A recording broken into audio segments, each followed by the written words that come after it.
Les Portugais, donc, qui ont été conquis par les populations arabes, ont bénéficié de toutes les découvertes qu'avaient fait les populations arabes. C'est une civilisation extrêmement avancée. Ces marchands arabes allaient jusqu'en Chine. Or, la Chine avait fait des découvertes qui étaient extrêmement importantes. Ils avaient découvert la boussole et aussi ils avaient progressé dans l'art des gouvernails des bateaux. Ce qui fait que ces marchands arabes qui sont sur la péninsule ibérique, l'Espagne et le Portugal, vont apporter ces découvertes, vont les apporter aux Portugais, vont s'en emparer pour faire des bateaux qui sont très performants et qui sont capables de traverser l'océan Atlantique. Les Portugais vont aller explorer les côtes africaines. Les Espagnols vont aussi entrer dans cette course à la richesse. Et dans des conditions épouvantables, sur le pont de tout petits vaisseaux. Les caravelles avaient même pas 20 mètres de long, c'était des tout petits bateaux, très secoués. Lourds, qui étaient soumis à la moindre tempête. Et puis, de très grandes difficultés pour conserver de la nourriture. Les navigations étaient très longues, l'eau était mise dans des tonneaux de bois qui la conservaient très mal, donc l'eau avait toujours des vers dedans. La viande et le poisson, la seule possibilité pour les conserver, c'était dans des tonneaux de sel, où il faisait extrêmement chaud à l'intérieur, plus les animaux. L'eau douce qu'on emportait dans les tonneaux était tellement précieuse qu'on ne se lave pas. Les raisons des grandes découvertes, c'est ce besoin d'expansion, ce besoin aussi de trouver des épices, besoin d'évangéliser le monde. C'est pas quelque chose qui est vraiment propre à l'Europe. Au début, les grandes découvertes étaient financées par les rois et les reines d'Europe, qui étaient justement aussi en concurrence. Les grandes découvertes ont permis d'enrichir la cuisine. Ça a changé le monde entier. Au niveau de la pensée, au niveau du commerce, au niveau des échanges. Les populations qui ont, entre guillemets, découvert l'Amérique allaient à l'aventure et opéraient une traversée qui était quelque chose de totalement invraisemblable. Un peu comme aujourd'hui aller sur la Lune. On ne savait pas qu'il y avait des continents là-bas. 1492, en principe, c'est la découverte de l'Amérique. Date officielle. Il n'est pas sûr. Les Vikings qui étaient déjà allés à l'Amérique du Nord avaient déjà touché l'Amérique. Découverte, ça veut dire qu'on est conscient d'aborder dans des terres nouvelles. Il y a une découverte. Mais ce n'est pas l'Amérique. En 92, ce sont les Antilles. On découvre les Caraïbes, l'arc des Caraïbes, Hispaniola, enfin ce qui est aujourd'hui Cuba, Saint-Domingue, enfin ces îles-là.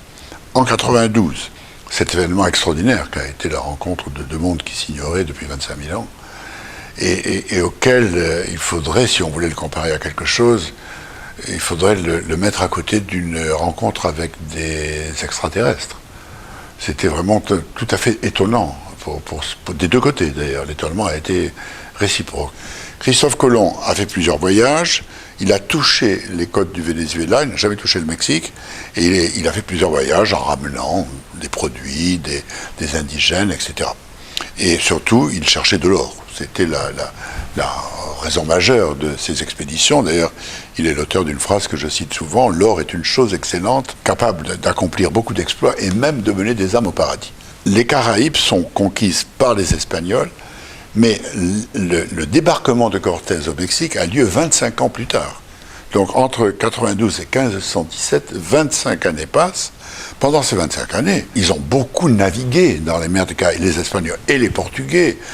C'est pendant cette période que les Portugais s'installent au Brésil. Quand Cortés débarquera, il trouvera des Indiens qui parlent espagnol, qui sont des Espagnols devenus Indiens. Il y a eu énormément de voyages, pas seulement de colons, mais d'autres. C'était très attirant pour des pauvres Castillans d'aller là-bas tenter de faire fortune.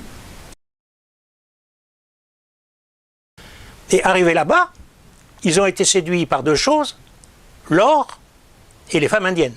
Et pour avoir les femmes indiennes, ils ont tué les Indiens. Et pour avoir l'or, ils en ont tué d'autres. Ça a commencé comme ça. Et à partir de là, bien sûr, la conquête a pris un autre aspect que dans les Caraïbes, où ils avaient exterminé la plupart des populations. Les massacres qui ont lieu aux Caraïbes ont été le fait de tout le monde. Même des îles qui sont aujourd'hui dites espagnoles. C'était des Espagnols, c'était des Français, il y avait des Danois, il y avait des Allemands, il y avait des Français, il y avait des Italiens. Mais comme ces territoires sont demeurés espagnols, on crédite l'Espagne, disons, de l'ensemble des crimes. Et les Espagnols en ont commis sans doute plus que d'autres, puisqu'ils étaient plus nombreux. Les Portugais ont commis beaucoup moins de crimes parce que le Brésil, où ils se trouvaient, était un pays immense et eux, ils étaient peu nombreux. Donc ils n'avaient pas les moyens. Et puis on ne peut pas exterminer la population du Brésil, même pour prendre ses trésors. Il y a eu des massacres, mais moindres. D'ailleurs, au Brésil, aujourd'hui, on voit bien qu'il y a des croisements entre blancs et noirs, blancs indiens, indiens et noirs, etc., beaucoup plus fréquents que dans les autres colonies. C'était d'abord les militaires qui venaient sur place, et puis petit à petit suivis par les missionnaires. Le rôle des religions est très important pour l'histoire coloniale. Chaque pays a envoyé ses missionnaires. Ces missionnaires étaient là, bien sûr, pour évangéliser. Ils enseignaient l'écriture aux enfants. Ils pouvaient soigner les personnes, pouvaient parfois aussi les protéger vis-à-vis des violences de la part des militaires ou des grands commerçants ou des grandes entreprises. Il ne reste pas de document de la controverse proprement dite. C'est-à-dire que je suis allé à Valladolid, j'ai fouillé dans les archives, elle était semi-secrète, semi-clandestine, bien que se tenant à 500 mètres du Palais Royal, dans le couvent San Gregorio, qui était celui où vivait Las Casas, qui était retiré, c'était la retraite. Sepulveda publie en italien, en latin, un texte qui s'appelle des Justis Bellorum Causis, c'est-à-dire des justes causes des guerres. Pour justifier la guerre que menaient les Espagnols là-bas, terme que Las Casas va contester, le terme de guerre, il dit que c'est une guerre juste parce qu'il s'agit d'amener les Indiens à la vraie foi et de les amener à supprimer, à anéantir les sacrifices sanglants qu'ils pratiquaient et toutes leurs coutumes barbares. Sepulveda a demandé l'autorisation pour que ce livre soit publié en Espagne et en espagnol, en castillan. Deux choses l'une seulement. Ou bien ils sont pareils à nous, Dieu les a créés à son image et rachetés par le sang de son Fils, et dans ce cas ils n'ont aucune raison de refuser la vérité. Ou bien ils sont d'une autre espèce. Quel est votre sentiment sincère, professeur? Qui sont d'une autre catégorie, nés pour servir et être dominés. Comme la forme domine la matière, l'âme domine le corps, l'époux son épouse, le père son fils. Cet ordre a été établi par le Créateur pour le bien de tous. C'est en entendant ça que Las Casas a provoqué la controverse. Il s'agit d'un de leurs dieux qu'ils appellent le serpent à plumes. Et ils l'adorent? Oui, dans tout leur temps. Des temples qui dégagent une affreuse odeur de charnier. Voici les monstres devant lesquels ils se prosternent, devant lesquels les prêtres, si on peut employer ce mot, ouvraient la poitrine des hommes vivants d'un coup de couteau de pierre et y plongeaient la main pour arracher leur cœur saignant. Éminence, ceci n'est qu'un exemple, un fragment arraché d'un temple. Ils font aussi des tissus, des fresques, des figurines en terre cuite. Ils façonnent la pierre dure.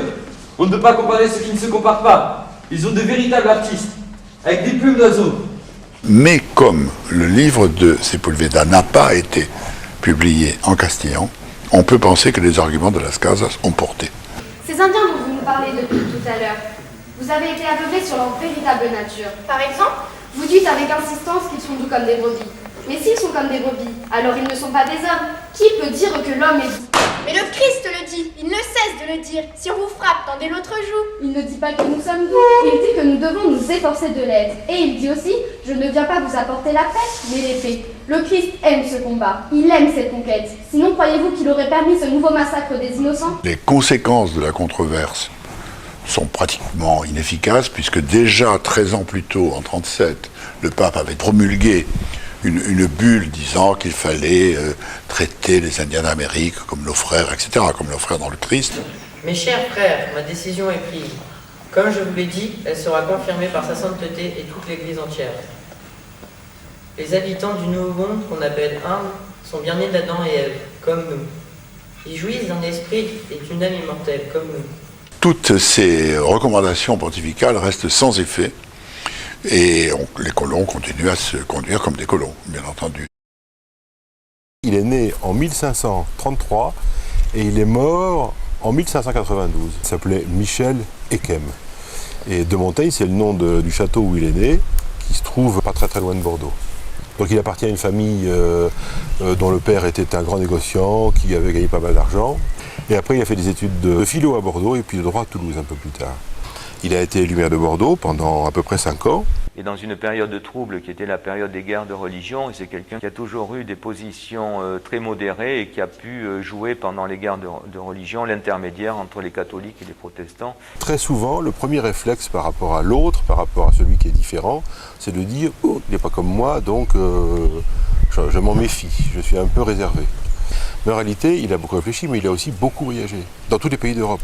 Ces voyages lui ont montré qu'en réalité, il fallait être un petit peu plus nuancé, équilibré, et il a beaucoup écrit au contraire sur le fait que les hommes étaient tous une petite partie de l'humanité, et que donc en réalité, chacun d'entre nous portait ce qu'il appelait l'humaine condition, sans trop s'arrêter aux différences de pays ou de couleurs. Il a essayé de réfléchir et d'écrire tout ce qu'il avait appris de la vie, ou de ses voyages, ou de son travail, ou de ses relations, en mettant toutes ces réflexions-là dans un livre qui voulait être un peu comme un grand chef-d'œuvre, et qu'il a appelé les essais. Réfléchir à sa propre vie intérieure pour essayer de comprendre les autres. C'est-à-dire être toujours entre le singulier, l'individuel, et puis l'universel.